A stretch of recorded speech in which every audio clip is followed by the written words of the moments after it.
একটু এটা নয়। ভালো করে ভেবে দেখলে কিছুই যায় আসে না যে আপনার জন্ম কোথায় হয়েছে, কিভাবে হয়েছে।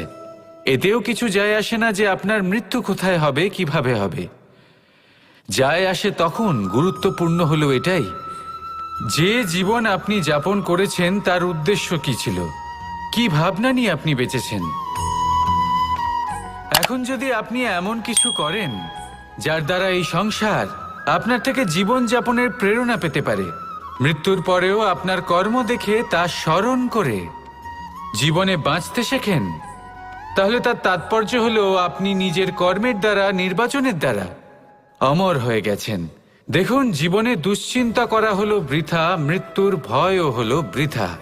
কারণ আত্মা কখনো মরে না, তাকে কেউ শেষ করতে পারে না, না কাল, না মৃত্যু, আর না সময়।